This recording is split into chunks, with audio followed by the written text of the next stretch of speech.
Mi bisabuelo no era buena persona, en absoluto. En la década de 1930, mi país estaba bajo el férreo control de una violenta dictadura, y con gran vergüenza debo decir que estuvo profundamente involucrado en ella. Mi bisabuelo era un torturador y asesino que trabajaba para un Estado que violaba los derechos humanos y masacraba a su propia población a diario. Irónicamente, era un hombre muy religioso y católico, y parecía creer que no había contradicción en ir a misa por la mañana y luego seguir matando gente por la tarde. En los años 40, cuando la dictadura estaba siendo derrocada, mi bisabuelo sintió el frío aliento de la justicia en la nuca. Y como católico devoto, le había estado contando todas sus malas acciones a su sacerdote. Entonces hizo lo que mejor sabía hacer. Secuestró al sacerdote, lo ejecutó y arrojó su cuerpo al mismo bosque donde había arrojado a todas sus demás víctimas. De una manera extraña, mi bisabuelo escapó de la justicia humana, pero no de la justicia de Dios, o si no de Dios, de quien quiera que haya estado masacrando a sus descendientes desde entonces. Nadie lo denunció, y su nombre solo se difundió como un asesino despiadado sancionado por el Estado muchas décadas después de su muerte. Sin embargo, aunque la mayoría nunca supo quién era realmente, aparentemente alguien sí. Fue encontrado asesinado violentamente pocos años después del fin de la dictadura. Su cuerpo había sido crucificado, degollado y arrancado los ojos. Justitia caeca est, memoria eterna est. La justicia es ciega, la memoria es eterna. Estaba escrito con sangre en la pared junto a su cuerpo. Sí, su cuerpo estaba en la iglesia donde predicaba el sacerdote al que mató, junto al altar, en el lugar donde solía estar la estatua de Jesús. La estatua en sí nunca fue encontrada. Tras la muerte de mi bisabuelo, quien quiera que acabara con su vida, persiguió a mi bisabuela. Ella vivía en una pequeña granja en el campo. No sé si solo quería mudarse a una zona rural o si intentaba escapar de quienes mataron a mi bisabuelo. Si fue esto último, no funcionó. En 1975, la encontraron aplastada bajo el tractor de la familia. Escritas con sangre en la puerta de su casa, las mismas palabras en latín que estaban escritas cerca de su difunto esposo. Justitia caeca est, memoria eterna est. Mi abuelo fue el siguiente. A finales de los 80, llegó de repente a casa gritando que Jesús quería matarlo. Mi abuela le dijo que se fuera, creyendo que estaba borracho. Se fue, y esa fue la última vez que lo vieron. Y unos años después, la maldición pasó a mi abuela. Mi padre la encontró un día después de volver de la escuela. Tenía una cruz de madera con un mango afilado como una estaca, incrustada en su pecho. Sangraba, pero estaba viva. La llevaron al hospital, y cada vez que alguien le preguntaba quién lo había hecho, ella respondía con firmeza: Jesús. Volvió a ocurrir unos días después. La encontraron en la capilla del hospital, clavada en la cruz de la pared, reemplazando la estatua de Jesús, con las muñecas cortadas y llenando el suelo de sangre. Como ya estaba en el hospital, lograron salvarla, y un policía estaría presente en su habitación en todo momento. La figura de Jesús nunca fue encontrada. Después de esto, la familia de mi padre siempre estuvo en movimiento. Alquilaban casas diferentes, se mudaban entre estados y ciudades, y solo se permitían cruces protestantes cerca de mi abuela. Ella logró sobrevivir mucho tiempo con estas precauciones, hasta bien entrada la edad adulta de mi padre. También tuvo 3 hijos antes de que su esposo desapareciera, y todos conocían la maldición, lo que a la larga me benefició mucho. Un día, a pesar de todas sus precauciones, tuvo que asistir a una audiencia judicial como testigo. A pesar de ser un estado laico, por alguna razón, hasta el día de hoy todos los juzgados tienen cruces católicas. Es decir, una cruz con la imagen de Jesús. 3 días después de la audiencia, la encontraron muerta, con el cuello horriblemente deformado. Al abrirlo, encontraron un trozo de madera clavado en su garganta. Un trozo que en realidad era la figura desplomada de Jesús. La cruz del juzgado estaba, por supuesto, vacía. Alguien escribió el mismo mensaje de siempre en la pared, debajo, con un cuchillo. Justitia caeca est, memoria eterna est. Para entonces yo ya había nacido y recuerdo haber asistido a su funeral. Fue en 2006 o 2007. Un funeral al que ninguno de sus hijos asistió. Nadie sabía entonces a quién le tocaría la maldición. Y los cementerios, como todos saben, están llenos de cruces y estatuas de Jesús. Resultó que la maldición pasó a su hija mayor, mi tía. No duró mucho. 3 años después del funeral, la encontraron muerta en su apartamento. La puerta estaba rota y alguien entró y la golpeó hasta la muerte. Su rostro estaba tan destrozado que tuvieron que usar los dientes para confirmar que era realmente su cadáver. Según la tradición, alguien había escrito en la pared con sangre: Justitia caeca est, memoria eterna est.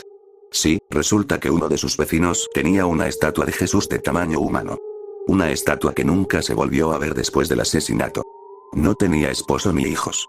Esto significaba que la maldición pasaría a la siguiente persona de su linaje. Cuando mi padre fue informado del asesinato, supo de inmediato que él era el siguiente. Con mi bisabuela, la maldición tardó más de 20 años en llegar a ella. Con mi abuelo, tardó unos 10. Con mi tía, tardó 3. El lapso de tiempo se acortaba cada vez más. Si la situación seguía así, imaginaba, tendría como máximo 1 o 2 años antes de que una estatua de Jesús furioso apareciera en su puerta con la intención de matarlo de forma espantosa. Después de eso, le tocaría a mi tío, luego a mi madre y, finalmente, a mí. Mi padre tuvo una solución inteligente. Vendió todo lo que tenía, compró un barco y se fue a navegar. Después de esto, solo lo veía 1 o 2 veces al año. Durante mi cumpleaños y el suyo, fondeó brevemente su barco y fuimos a verlo. Pero por mucho que mi madre lo quisiera, no soportaba este tipo de relación a distancia. Terminaron divorciándose, y mi madre empezó a salir con otro hombre, un ex agente federal muy rico. Quizás esto la liberaría de la maldición después de todo. Bueno, no fue así. No sé cómo murió mi padre, pero cuando dejó de aparecer, pensamos que Jesús lo había atrapado o que algo igual de malo había sucedido. En cualquier caso, cuando encontraron a mi tío crucificado en el techo de su oficina, con el mensaje Justitia caeca est, memoria eterna es grabado en el pecho, supimos 2 cosas. 1, mi padre había muerto. 2, la maldición pronto recaería sobre mí o mi madre. Mi madre decidió entonces vivir como mi abuela antes de fallecer. Compró una caravana, una escopeta, pistolas y empezó a enseñarme a disparar. A partir de entonces, viví con ella y mi padrastro en la carretera, sin pasar nunca más de 3 días en la misma ciudad. Y aún así, tuvimos sustos. Una vez, mientras dormíamos, el parabrisas se hizo añicos y vi una figura del tamaño de un hombre muy familiar entrar en la caravana. Movía las extremidades, pero no pestañeaba ni movía la cabeza. En la mano, llevaba un gran fragmento de vidrio. La estatua de Jesús se dirigía hacia mi madre, lista para apuñalarla. Agarré una de las pistolas y disparé a la figura. El brazo que sostenía el fragmento se desprendió de su cuerpo, pero rápidamente se agachó, volvió a agarrar el fragmento y volvió a moverse hacia mi madre. Mi puntería no fue muy precisa, y esta vez no le di. Logró apuñalar a mi madre en una de las manos, cortándole 3 dedos, antes de que mi padrastro le disparara con la escopeta. Entonces agarramos las extremidades y los fragmentos, que aún se retorcían, y lo quemamos todo. Hubo otra ocasión en la que estuvimos aún más cerca de morir.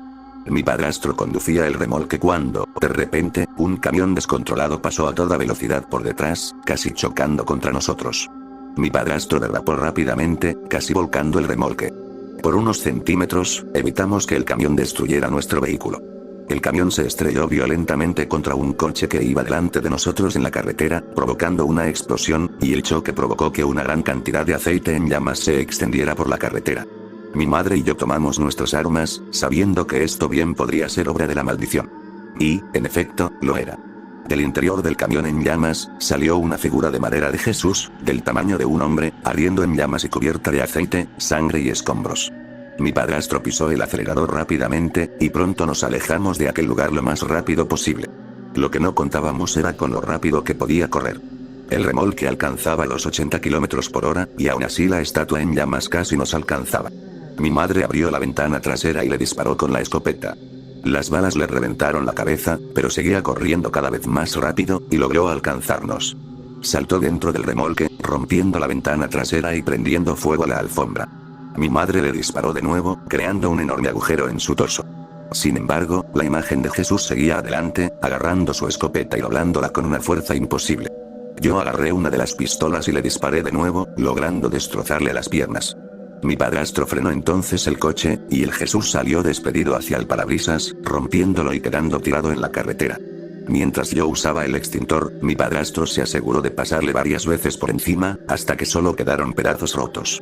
Tras este incidente, mi madre decidió dejarme al cuidado de mi padrastro y se despidió de mí. Para entonces, ya teníamos celulares, así que mantuve contacto constante con ella. Me llamaba a diario. Me contaba cómo los ataques se volvían más feroces y constantes. La maldición se intensificaba, probando nuevas tácticas para atraparla. Estatuas camufladas, múltiples atacantes, incluso uno armado con un rifle en una ocasión. Duró años. Logré construirme una vida. Tengo un trabajo estable, un apartamento y una novia. Pero hace 7 días, simplemente me envió un mensaje diciendo: lo siento. Ayer, cuando la policía llamó a mi puerta, ya esperaba la noticia. Lo que no esperaba es lo rápido que se extendería la maldición esta vez. No llamaban para decirme que mi madre había sido asesinada. Llamaban para decirme que mi padrastro había sido brutalmente asesinado. Lo habían apuñalado más de 100 veces, y alguien escribió con sangre junto al cuerpo: Justitia caeca est, memoria eterna est. No habrá 20, ni 10, ni siquiera 3 años para mí. Probablemente ya esté a punto de ocurrir. Rompí con mi novia y rezo para que esto sea suficiente para salvarla. Quizás haya una manera de romper la maldición. Sinceramente, dudo que tenga tiempo suficiente para eso. Aunque esté aterrorizado, solo puedo esperar que la maldición termine conmigo. No tengo la misma fuerza de voluntad ni la misma fuerza que tenían mi abuela o mi madre. No creo que resista ni un solo encuentro con las estatuas. Las tablas de madera que cubrían las ventanas de mi apartamento fueron fácilmente rotas por la estatua de Jesús, quien entró sin esfuerzo. Me levanté rápidamente de la cama y agarré mi escopeta, que ya estaba cargada y estaba junto a mí. La estatua avanzó hacia mí, con los ganchos que había usado para subir a mi apartamento en las manos. La apunté y disparé. La estatua voló hacia la pared, y le disparé una y otra vez, hasta que solo quedaron pedazos. Inmediatamente después tuve que cambiarme los pantalones. Hay algo en el miedo absoluto a la muerte que destroza tu dignidad. Así que sobreviví al primer ataque. Y a partir de entonces, la cosa se pondría más difícil, pensé, mientras los policías me subían a su coche. Ni siquiera protesté cuando me quitaron la escopeta y me detuvieron por uso imprudente de armas de fuego. Bueno, contarles cómo las estatuas de Jesús habían intentado matarme resultaría en que me encerraran en un centro para enfermos mentales, que suele estar lleno de imágenes de Cristo. De todas formas, no viviría mucho más. Me encerraron en una pequeña celda individual en la parte trasera de la comisaría y me dijeron que me quedara tranquilo unos 2 días mientras se procesaba mi caso. No tenía abogado, y no me importaba lo suficiente como para intentar contratar uno en ese momento. Sería inútil. Había un pequeño crucifijo con un pequeño Jesús en el pasillo de mi celda. Era cuestión de tiempo antes de que ese objeto inanimado se animara mucho y me convirtiera en un objeto inanimado. Así que imagínense mi sorpresa cuando una de las agentes me dijo que mi abogado estaba allí para verme. Le dije que no tenía abogado, pero la policía me dijo que probablemente alguien lo había contratado. Le pregunté si estaba segura de que el abogado no era una estatua de Jesús disfrazada, pero se rió. Temblando, fui a la sala de reuniones para mi posible perdición. Por suerte, el abogado no era un Jesús disfrazado, sino un sacerdote, que además tenía licencia para ejercer la abogacía. El padre Abraham Hudson, no, este no es su verdadero nombre. Era un inglés que parecía tener casi 50 años, pero que, sin embargo, gozaba de una excelente condición física y hablaba un español perfecto, sin ningún acento inglés. Mientras hablaba con él, descubrí que el sacerdote también era políglota y erudito. Hablaba francés, checo, latín, italiano, español, inglés, alemán, portugués y algo de griego básico. Hudson me dijo que el Vaticano había sido informado de mi caso y que lo habían enviado discretamente a investigar y encontrar una solución. La maldición que había estado afectando a mi familia, me dijo, era extremadamente rara, pero no inaudita. Se habían conocido otros 3 casos en el pasado, y en uno de ellos, casi lograron romper la maldición, y él era quien lideraba esa iniciativa. Me mostró una fotografía Polaroid de 1991. Mostraba el cuerpo de un adolescente, lleno de huesos fracturados y expuestos y miembros contorsionados, siendo sacado del río Sena por la policía francesa. Luego me dio una copia del expediente que había escrito cuando trabajó en el caso de ese pobre chico en los 90. Le pregunté si podía compartirlo aquí, y me lo permitió, siempre que cambiara todos los nombres por unos falsos. Según él, este expediente es la clave para salvarme la vida. Escribo este informe para ayudarnos a afrontar futuros casos de esta maldición en particular, si volviera a surgir la necesidad. Nos enfrentamos a una terrible maldición que elimina linajes enteros y utiliza figuras de nuestra sagrada fe con fines nefastos. Antes de continuar, debo decir que no logramos proteger a Philippe Desolé, y que nuestro fracaso le costó la vida. Sin embargo, su sacrificio no será en vano, ya que el conocimiento que adquirimos con su caso sin duda nos ayudará a abordar asuntos similares en el futuro. La maldición se manifiesta de una forma sencilla pero peligrosa. Las estatuas de ciertos santos cobran vida e intentan asesinar a miembros de ciertos linajes de cualquier forma posible, a menudo muy espantosa, antes de dejar un mensaje escrito junto al cuerpo y aparentemente desaparecer. Las estatuas pueden ser de cualquier tamaño, y parece que cada una tiene habilidades o estrategias diferentes. Sin embargo, estas estatuas pueden ser destruidas, y parece haber un tiempo de recuperación entre los ataques de los objetos poseídos. Si un ataque falla, por cualquier motivo, ya sea la destrucción o la contención del atacante, se activa este tiempo de recuperación. Puede durar desde 2 días hasta 1 mes, o incluso años, en las primeras etapas de la maldición. Antes de hablar de Philippe Desolé, Deberíamos hablar de los informes sobre esta maldición que le precedieron y que logré localizar en los archivos confidenciales del Vaticano. Eran informes muy antiguos, y su estado de conservación distaba mucho de ser ideal. El primer caso ocurrió a finales del siglo XVI, y no hay muchos detalles, salvo que ocurrió en Portugal a finales del siglo XV y resultó en la aniquilación de una pequeña aldea. Otros sacerdotes, varios de ellos portugueses, y yo dedicamos mucho tiempo a buscar información sobre este caso, pero no pudimos encontrar nada. Probablemente los documentos, si es que alguna vez existieron, se perdieron o fueron destruidos hace mucho tiempo. El segundo caso conocido de la maldición ocurrió en Praga a principios del siglo XVII. El informe simplemente indica que un cardenal especializado en brujería oscura fue enviado de Roma a Praga para ayudar a lidiar con una maldición que aterrorizaba a una familia de panaderos, relacionada con estatuas de Jesús que cobraban vida. Tenemos algo más de información sobre este caso, pero tuve que investigar un poco in situ. Fui a Praga y pasé varias semanas en bibliotecas locales buscando información. El relato se había convertido en una especie de leyenda antigua y olvidada. Solo había unas pocas menciones en libros muy antiguos. La más reciente fue un libro de fábulas infantiles publicado en 1914. Encontré, en total, 4 versiones de la historia. Analicé todas las versiones e intenté encontrar elementos comunes, priorizando las más antiguas, y con la esperanza de poder acercarme lo más posible a la verdad. La maldición cayó sobre la familia de un panadero llamado Pavlík, del barrio de Novemsto. No se conocen bien las razones, pero encontré menciones de la venta de pan de aserrín en su establecimiento, aunque es improbable que alguien recibiera una maldición tan cruel por ello. Pavlík fue encontrado asado en su propio horno, y alguien escribió en la pared de la panadería Fata Hereticorum, el destino de los herejes.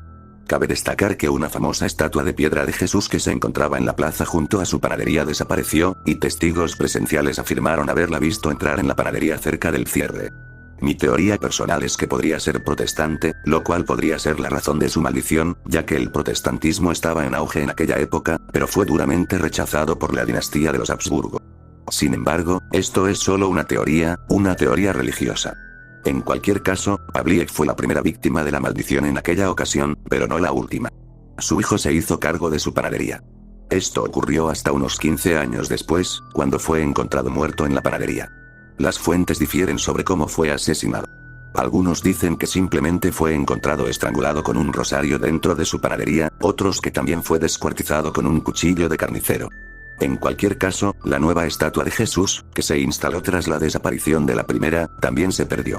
Luego, los Pavlík trasladaron su panadería a otro barrio, creyendo que era la ubicación de su tienda, y no la familia misma, la que estaba maldita. Trasladaron su panadería al barrio de Staremsto, pero la calle a la que supuestamente se mudaron, Podpornikova Cesta, parece haber desaparecido, ya que no encontré ningún registro de ella. Allí, los Pavlík descubrirían que no era su antigua panadería la que estaba maldita, sino su familia. 7 años después del asesinato anterior, la viuda del último panadero fue encontrada brutalmente asesinada en una iglesia local. La estatua de Jesús había desaparecido, y la pobre mujer había sido clavada al crucifijo de la pared. Una de mis fuentes afirma que también fue decapitada y que su cabeza quedó expuesta en el altar de la iglesia, pero las demás no confirman esta información. En lo que sí coinciden todas las fuentes es en que se había grabado Fata Hereticorum en su pecho. La estatua de Jesús de esa iglesia no aparecía por ningún lado. En ese momento, la familia acudió a una iglesia local y pidió ayuda. La gente los había estado evitando, temiendo ser maldecidos también, y su negocio estaba sumido en deudas, pues nadie quería venderles trigo ni carne, ni comprarles nada a la familia maldita. El arzobispo solicitó al Vaticano el envío de un especialista en romper maldiciones, y el Vaticano envió a un cardenal. Aunque no hay nada más confirmado, sí existe una carta en los archivos del Vaticano del arzobispo de Praga solicitando ayuda para lidiar con una maldición de estatuas que afligía a una familia. Así que, aunque no podemos verificar la veracidad de la mayor parte de la historia, al menos sabemos que la petición de ayuda existió. Ahora, el final de la historia se complica, y no sabemos con certeza qué sucedió. Las fuentes más recientes afirman que el sacerdote del Vaticano logró salvar a la familia, pasando 7 días y 7 noches en un ritual de exorcismo que le costó un ojo. Ningún otro miembro de la familia pereció a manos de una estatua de Jesús, pero quedaron tan traumatizados por todo lo sucedido que decidieron irse de la ciudad, y nadie los ha visto desde entonces. En mi opinión, este final probablemente sea falso, ya que estoy seguro de que el cardenal escribiría un informe detallado si realmente hubiera perdido un ojo en un exorcismo. Las agresiones contra sacerdotes durante los ritos de exorcismo son bastante comunes, pero casi nunca a tal grado. El final de los Pavlík, según las fuentes más antiguas, fue un poco más trágico. Incluso antes de que el cardenal llegara a Praga, otra estatua de Jesús cobró vida y asesinó brutalmente a otro miembro de los Pavlík, esta vez por defenestración. La población decidió entonces que los Pavlík no solo estaban malditos, sino que estaban infectando la ciudad con el mal, y entonces lincharon a la familia e incendiaron su casa y su panadería. Lamentablemente, creo que esto es mucho más probable, y la razón por la que el Vaticano no tiene más informes sobre este caso, reflexionó, es porque no quedaba nadie a quien salvar, ya que todos los Pavlík habían sido asesinados. En el caso de Felipe de Solé, pude observarlo en persona. La razón principal por la que pasé semanas en Praga fue porque quería salvarlo estudiando las iteraciones anteriores de la maldición. Sin embargo, aunque no pude salvarlo, tengo razones para creer que estuve muy cerca de hacerlo. El antepasado de Solé, Jean-Michel de Solé, fue uno de los principales lugartenientes de Jean-Baptiste Carrier durante el apogeo del terror de la Revolución Francesa. Fue personalmente responsable de la captura de sacerdotes y monjas católicos, así como de cualquier sospechoso de colaborar con la insurrección de la Vendée, promonárquica, o incluso familiar de cualquier rebelde. Estas personas fueron posteriormente ahogadas en masa en el río Loira, fusiladas o guillotinadas. Se dice que Jean-Michel y sus hombres también cometieron pecados extremadamente deplorables contra las prisioneras. Tras la caída de Robespierre, Jean-Michel de Solé fue juzgado junto con Carrier por crímenes de guerra y guillotinado. Por temor a represalias, su familia se mudó de Francia y solo regresó durante los últimos años del reinado de Napoleón. Al parecer, una de las razones que les hizo regresar a París fue cuando, alrededor de 1813, uno de sus familiares fue encontrado brutalmente asesinado en la ciudad donde vivían actualmente, pero no pude encontrar muchos detalles sobre esta muerte. Luego, en 1821, otro miembro de los de Solés fue encontrado muerto. En este caso, pude localizar el informe original en los archivos de la Prefectura de Policía de París.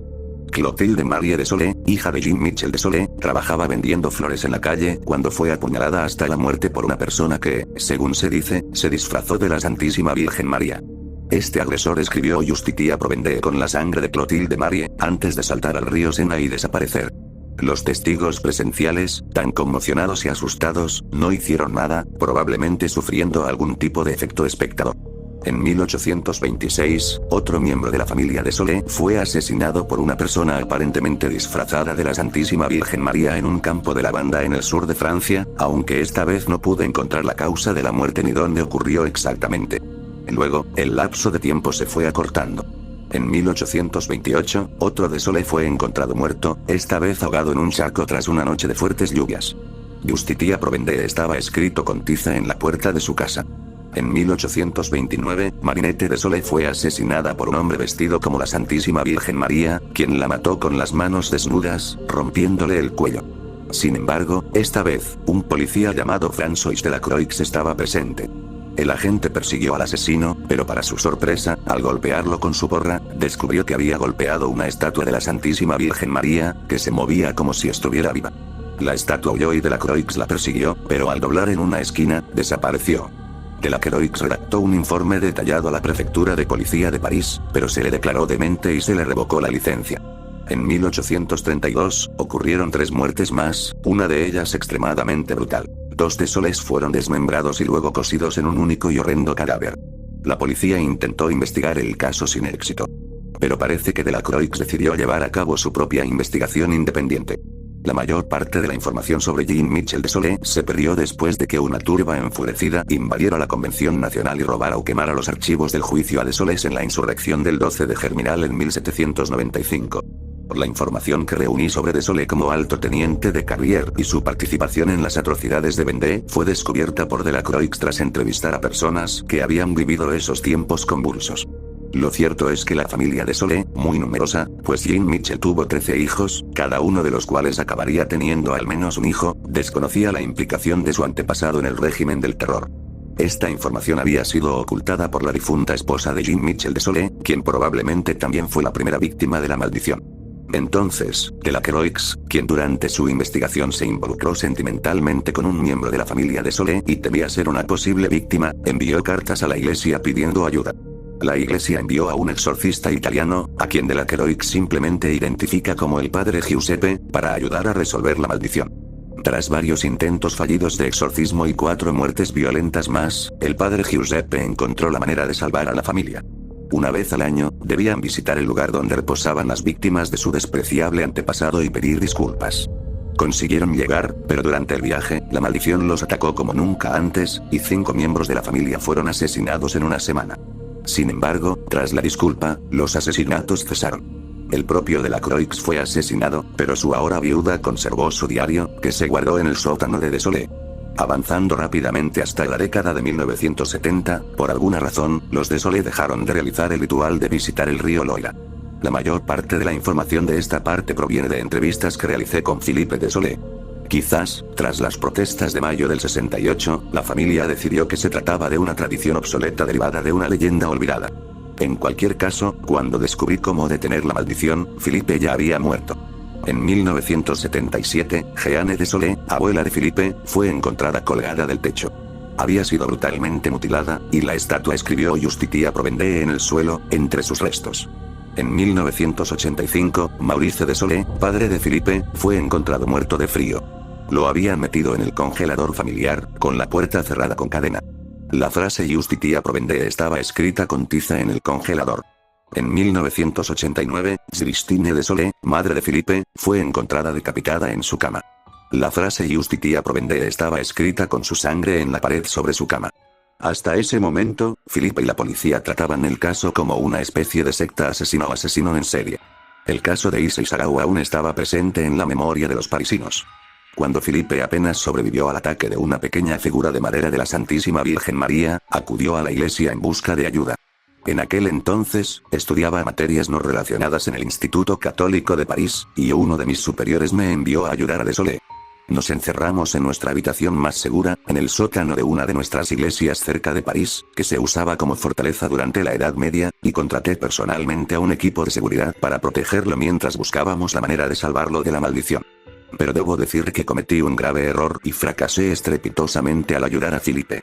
Fui a Portugal y luego a Praga, y pasé meses buscando maneras de salvarlo mirando al pasado. Me concentré tanto en el pasado que no vi lo que tenía delante todo el tiempo. Después de pasar 2 meses sobreviviendo a ataques de estatuas enloquecidas de la Santísima Virgen María, incluyendo algunos encuentros muy cercanos, Philippe decidió volver a casa y morir con dignidad. Me había dado una llave de su casa para que buscara pistas. Pero no la encontré. Creía que su familia difícilmente tendría algo que pudiera ayudarme. Y cuando regresé y finalmente miré alrededor de su casa y encontré el diario, ya había sido asesinado. Al terminar de leer el informe, miré al padre Abraham Hudson y le di las gracias.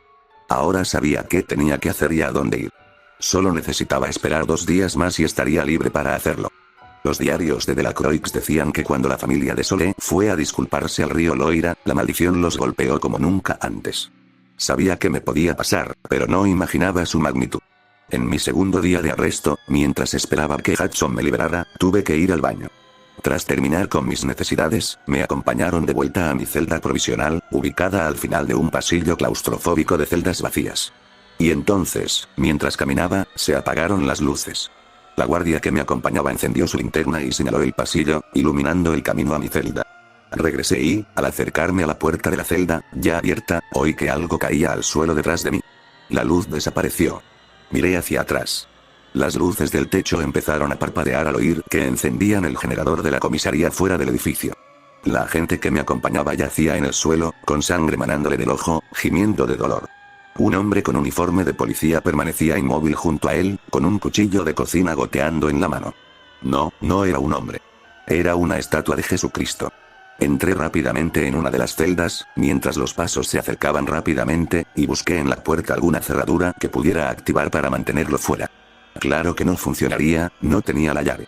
La estatua me clavó la mano a través de los barrotes, y me retiré instintivamente al fondo de la celda. La adrenalina me impidió sentir casi todo el dolor. Apreté la mano, intentando detener la hemorragia. Solo más tarde me di cuenta de que me faltaba un meñique. Las luces se encendieron de nuevo, y vi la mirada serena e impasible de Jesús mientras la estatua se acercaba. Y entonces, 3 disparos. La estatua cayó al suelo, con las extremidades retorciéndose y rompiéndose aún más en el proceso. Menos mal que era de porcelana. El guardia, cubriéndole la cara aún sangrante, me dijo que huyera antes de que volvieran y que ahora me creía. Apenas unas horas antes, había intentado explicarle cómo las estatuas de Jesús intentarían matarme a mí y a cualquiera que se interpusiera en el camino. Me llamó loco de remate y satanista. Supongo que no es tan difícil creer en las estatuas de Jesús que intentan matarte cuando en realidad están ahí intentando matarte.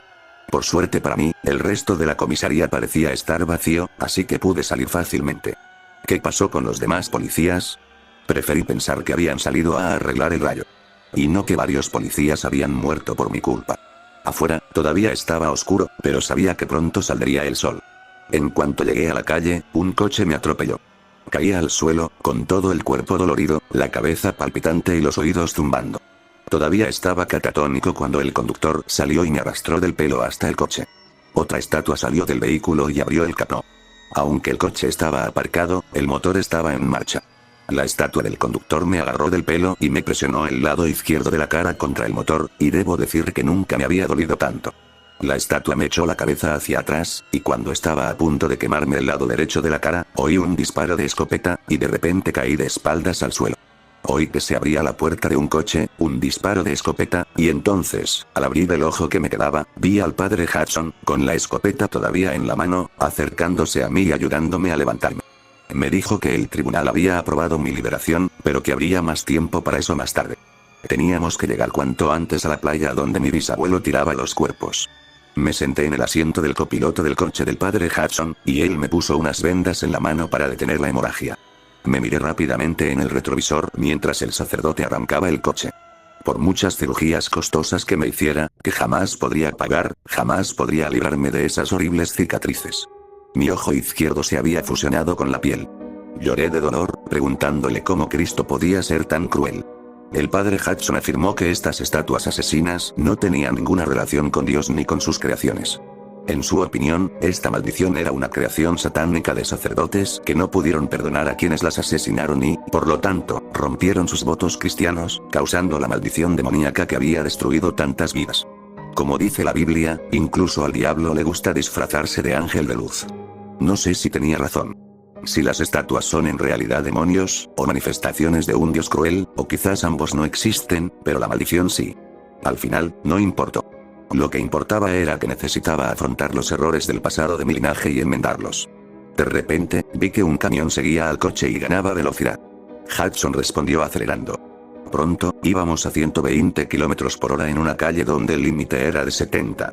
Perdimos el control del camión, pero no tuvimos tiempo de celebrar, ya que el padre perdió el control del coche y dimos una vuelta en la carretera, antes de estrellar la parte trasera contra un autobús. El coche estaba muerto, pero nosotros estábamos vivos. Dejamos el coche atrás y decidimos hacer el resto del camino a pie, ante el enfado del conductor, que salió del autobús para insultarnos. No tuvimos tiempo de disculparnos, así que corrimos hacia la playa. Después de unos minutos de correr como nunca antes, y de que, por alguna razón, Hudson corriera como si fuera un trote de sábado, ya podía sentir la brisa marina y la arena rozando mi piel lastimada. Pero no había tiempo para quejarse del dolor. Al cruzar la última calle y finalmente pisar la arena, oí un disparo lejano. Inmediatamente después, Abraham me agarró y se tiró conmigo al suelo. Me dijo que era un rifle de caza. Le pregunté cómo lo sabía, y me dijo que había entrenado con varias armas debido a sus actividades de caza de demonios. Antes de que pudiera hacer otra pregunta, oí otro disparo y vi la bala perforando la arena a menos de 1,5 metros de donde estaba. Tenía que darme prisa. Hudson me dijo que siguiera adelante, mientras se levantaba, agarraba firmemente la escopeta y corría lo más rápido que podía hacia donde venían los disparos. Entonces oí disparos, tanto de la escopeta como del rifle, antes de que ambos se detuvieran. Me levanté y me dirigí a trompicones hacia donde sabía que mi bisabuelo había tirado los cadáveres.